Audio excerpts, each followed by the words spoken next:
गणतंत्र दिवस की इस देश को, देशवासियों को, सभी को शुभकामनाएं देता हूं और एक बात कहना चाहता हूं कि मोदी जी और हमारे भारत सरकार और हमारे वैज्ञानिकों ने जितनी तेज़ी के साथ आज कोरोना की वैक्सीन को तैयार कर आप तक पहुंचाया है, थोड़ा सा संयम बरतने की ज़रूरत है, थोड़ा सा सावधानी बरतने की ज़रूरत है। बहुत जल्द आपको भी वैक्सीन मिलने वाली है, इस कोरोना से निजात मिलने वाली है, लेकिन तब तक आप सोशल डिस्टेंसिंग बनाए रखें और सावधानी बरतें। और इस गणतंत्र दिवस के ऊपर भगवान आपके परिवार को खुश रखे और इस देश के गणतंत्र दिवस की मैं आपको शुभकामनाएं।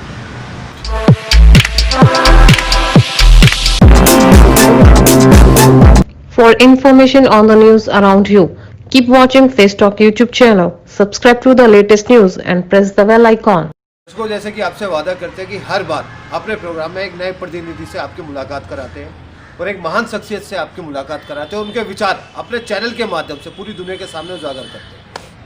अभी ताज़ी बात है कि दिल्ली कूड़े के ढेर में लगभग तब्दील हो चुकी है।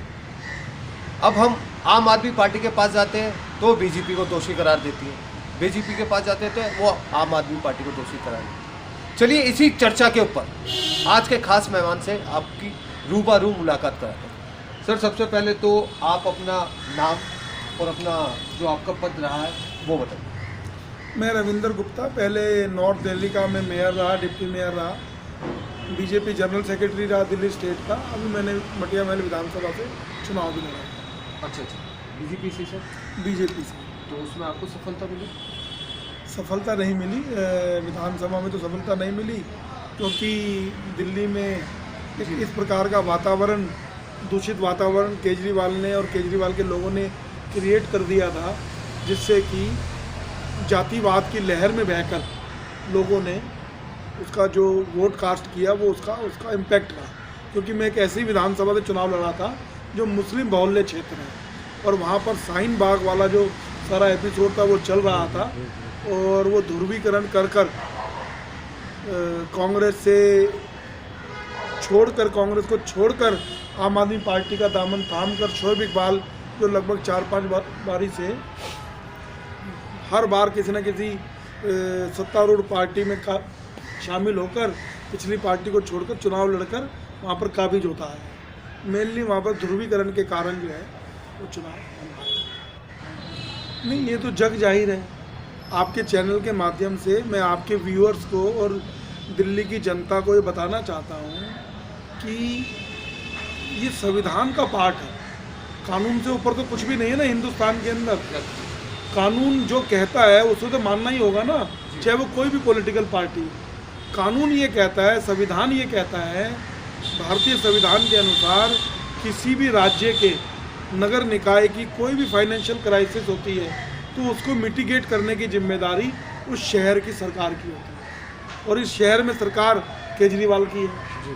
तो अगर नगर निगम फाइनेंशियल क्राइसिस से जूझ रहा है तो भी केजरीवाल की जिम्मेदारी है, केजरीवाल सरकार की जिम्मेदारी है उस फाइनेंशियल क्राइसिस को मिटिगेट करने की। जहाँ 50,000 करोड़ रुपया सालाना बजट दिल्ली की सरकार का हो, वहाँ पर 13,000 करोड़ रुपया लगभग तीनों नगर निगम का रोक के बैठना कहाँ तक उचित है, मैं आपसे पूछना चाहता हूँ। तो वो पैसा ही वो देने को तैयार नहीं है, जबकि मैं कहता हूँ पैसे को अलग रख दिया जाए कि जो दिल्ली नगर निगम का बकाया राशि जो केजरीवाल सरकार से दिल्ली सरकार के ऊपर बकाया है उसको अलग करा जाए। अगर जेनवन में भी कोई फाइनेंशियल क्राइसिस अगर एमसीडी में होगा तो उसकी जिम्मेदारी केजरीवाल सरकार की है पूरी करने की। ये हिंदुस्तान का कानून कह रहा है, मैं नहीं कह रहा हूँ। ये आप समझ गए, इसको मैं नहीं कह रहा हूँ, ये हिंदुस्तान का कानून। जानबूझ के कहीं ना कहीं छवि को खराब किया जा रहा है। नहीं, वो नगर निगम पर काबिज होना चाहता है। अच्छा, नगर निगम अपने कब्जे में लेना। नगर निगम वो अपने कब्जे में लेना चाहता है, उसका ड्रीम है ये। तो काफ़ी समय से वो प्रयास कर भी, काफ़ी समय से वो इसको, हालांकि वो कामयाब नहीं हो पाएगा। पहले भी वो चुनाव लड़ा और पहले भी वो मुँह की खा के बाहर आया। अभी एक्चुअली में क्या है कि दिल्ली का जो वोटिंग पैटर्न है उसमें काफ़ी बदलाव आ गया। कांग्रेस बिल्कुल ख़त्म हो गई है दिल्ली के अंदर और देश के अंदर, और ऐसे में जो वोट था, वोटों का राजनीतिक ध्रुवीकरण होने के कारण ये सब समस्याएं आ रही हैं और बहुत से लोग जानकर भी, समझकर भी और वो चाहते भी केजरीवाल की सरकार हटे, लेकिन कुछ वोटों का ध्रुवीकरण इस प्रकार से होता है कि जिसका लाभ लेकर केजरीवाल जो है कि दिल्ली की सत्ता के ऊपर काबिज है और दिल्ली को लूटने में लगा हुआ है। ये एक बहुत बड़ी समस्या दिल्ली की खड़ी है, जिसकी वजह से आज दिल्ली जो है कूड़े के ढेर में तब्दील होती जा रही है। समझने की कोशिश कीजिए कि दिल्ली में पहले 1998 से लेकर लगभग 15-18 साल तक शीला दीक्षित का कांग्रेस का राज है। तो वो उसने अपनी मनमानी हठधर्मी के कारण, क्योंकि दिल्ली एक यूटी स्टेट है, दिल्ली को पूर्ण राज्य का दर्जा नहीं है, तो यहाँ पर वो पूर्ण राज्य का दर्जा ना होने के कारण से मेयर की जो गरिमा है, मेयर की जो पोस्ट थी वो बड़ी थी। आप समझने की कोशिश कीजिए कि देश की राजधानी, हिंदुस्तान की कैपिटल दिल्ली, और दिल्ली का कोई मेयर हो, पहले एक मेयर होता था दिल्ली में। तो शीला दीक्षित ने कॉन्स्पिरेसी कर उसको ये गवारा नहीं था, और वो बीजेपी की एमसीडी होती थी, तो शीला दीक्षित को ये गवारा नहीं था कि मेयर जो है वो उससे बड़ा, तो उसने आनंद फानंद में इसको ट्राइफिकेट कर दिया, इसका विभाजन कर दिया। और जब विभाजन करा, उस समय विभाजन में कर्जों के साथ दिल्ली नगर निगम का जन्म हुआ, और उसको ठीक तरीके से उसका संतुलन बनाए बगैर इसको हिस्से भी ऊपर नीचे कर आप ये देखिए, ईस्ट दिल्ली में मात्र 64 काउंसलर है, इधर 104, एक तो साउथ और नॉर्थ में 104 है।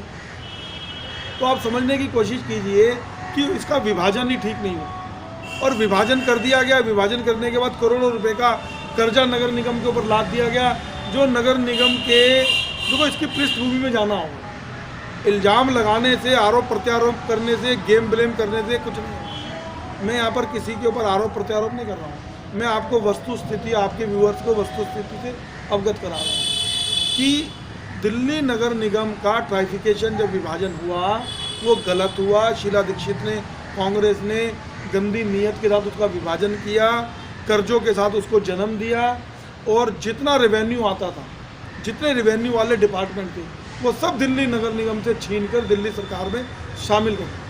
आप ये देखिए, डीटीसी दिल्ली नगर निगम का हिस्सा थी, जल बोर्ड दिल्ली नगर निगम का हिस्सा था, डेसू दिल्ली नगर निगम का हिस्सा था। ऐसे जो बड़े बड़े डिपार्टमेंट थे, जो रेवेन्यू जिससे आता था, भाई कोई भी सरकार चल रही है, एक तरफ उसको खर्चा करना है, दूसरी तरफ उसको रेवेन्यू चाहिए, राजस्व की प्राप्ति होगी तभी तो खर्चा कर पाएगी। नगर निगम की विडंबना ये है कि नगर निगम के पास रेवेन्यू के नाम पर कुछ भी नहीं है, और सिवाय खर्चों के अलावा नगर निगम के पास कुछ नहीं। और वो खर्चा आएगा कहाँ से? अब वो खर्चा आएगा, जो रेवेन्यू के डिपार्टमेंट थे वो दिल्ली सरकार ने छीन लिए, और उसके अलावा दिल्ली का जो ग्लोबल शेयर, दिल्ली की जनता से वसूला हुआ टैक्स, जो दिल्ली की जनता देती है, उस टैक्स का एक परसेंटेज होता है जो ग्लोबल शेयर जिसे कहते हैं, वो नगर निगम को मिलता है। ये एक कानून का हिस्सा है, वो नगर निगम का जो कानून का हिस्सा है वो दिल्ली गवर्नमेंट नगर निगम को नहीं देती है। शीला दीक्षित के समय से वो मिलता नहीं आया, और उसको केजरीवाल ने कैरी फॉरवर्ड किया, और केजरीवाल जी जो है उसको नहीं देते दिल्ली नगर निगम को, जिसकी वजह से दिल्ली में फाइनेंशियल क्राइसिस बढ़ता चला गया।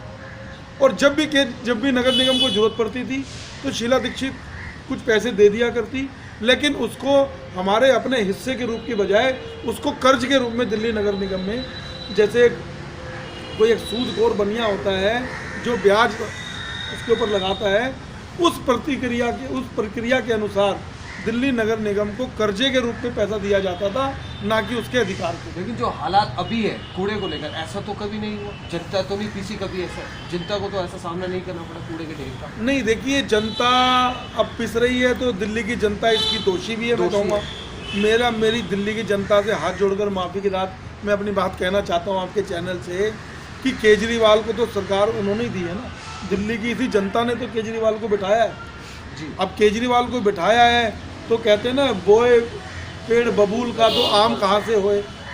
तो ये जो बबूल का पेड़ है केजरीवाल, वो कांटे दे रहा है दिल्ली की जनता को, और दिल्ली की जनता को समझना हो, और केजरीवाल को दिल्ली की जनता को उखाड़ना हो।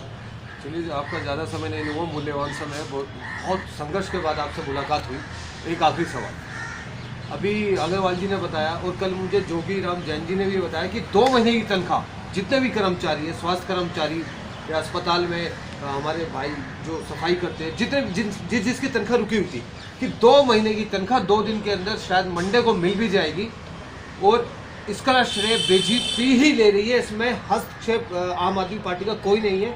क्या ये इसमें वास्तविकता सच्चाई है? देखिए, दिल्ली नगर निगम के कर्मचारियों की तनख्वाह मुहैया कराने में किसी भी पार्टी को, चाहे वो हमारी पार्टी हो, भारतीय जनता पार्टी, चाहे कोई भी पार्टी हो, उसको क्रेडिट डिस्क्रेडिट लेने की जरूरत नहीं है। ये मानवीयता के आधार पर काम होना चाहिए, और मैं विश्वास के साथ कह सकता हूँ बीजेपी कभी भी इस प्रकार की घटिया राजनीति में नहीं पड़ती है, ना पड़ेगी। मैं अपने नेताओं की तरफ से, आप हमें क्रेडिट नहीं चाहिए। हम तो कहते हैं केजरीवाल जी आप क्रेडिट ले लो ना, आप दिल्ली नगर निगम का 13,000 करोड़ रुपया वापस कर दो, दिल्ली नगर निगम के कर्मचारियों को सीधा तनख्वाहें दे दो और उसका क्रेडिट भी आप ले लो।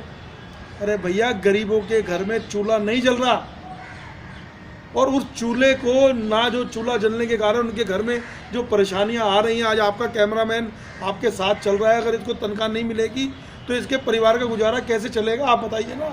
जो दिल्ली की सड़कों को साफ करने वाले हमारे सफाई कर्मचारी हैं, एक एक परिवार में 6-6, 8-8 सदस्य हैं, उनका गुजारा बिगड़ तनख्वाह के कैसे चलेगा? कैसे उनके बच्चे जो है रोटी खाएंगे? कैसे उनके घर का चूल्हा जलेगा?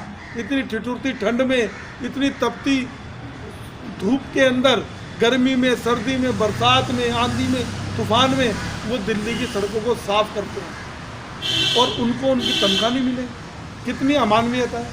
केजरीवाल को पॉलिटिक्स करने के लिए तो पैसे हैं, केजरीवाल को उत्तर प्रदेश में राजनीति करनी है और जिला पंचायत की तैयारी करनी, मतलब चुनावों की तो तैयारी करने का केजरीवाल के पास समय है। पंचायत की तैयारी। केजरीवाल का जो मंत्री है मनीष सिसोदिया, वो दिल्ली के बजाय यूपी के स्कूलों को जाके चेक कर रहा है। भैया, अपने घर को चाक चौबंद करो ना। तुम्हारे यहाँ पे कर्मचारियों को तनख्वाह मिल नहीं रही, डॉक्टर्स को, कोरोना वॉरियर्स को, जिन्होंने अपनी जान पे खेलकर इन दिल्ली के लोगों की जानें बचाई हैं, उनको तनख्वाह नहीं मिल रही हो, तनख्वाह को तरस रहे हैं, तुम जाकर पॉलिटिक्स कर रहे हो। ये डर्टी पॉलिटिक्स केजरीवाल को बंद करने है, और दिल्ली की जनता को समझना होगा कि केजरीवाल डर्टी पॉलिटिक्स कर रहा है। जिस केजरीवाल को आपने आम आदमी मानकर वोट दिया था, he is not a ordinary man, he is a cruel man. मैं इसको क्रूअल मैन कहूँगा कि जिसने छल के साथ, क्रूअल्टी के साथ दिल्ली के ऊपर कब्जा किया और अब उस दिल्ली के मजे मार रहा है, सत्ता के मजे मार रहा है। 10-10 गाड़ियाँ चलती हैं केजरीवाल के आगे और पीछे। दिल्ली में केजरीवाल के घर पे जाके देख लो आप, केजरीवाल के घर के बाहर हमारे तीनों महापौर और हमारे नगर निगम पार्षद इन्हीं कर्मचारियों की तनख्वाह के लिए 20 दिन तक उनके घर के बाहर दिन और रात कड़कती सर्दी के अंदर वो जो है मार बैठे रहे पटरी के ऊपर। विवाद भी हुआ था लेकिन कैमरे को लेकिन 1 मिनट के लिए भी केजरीवाल वहां पर उनके बाद रुका नहीं।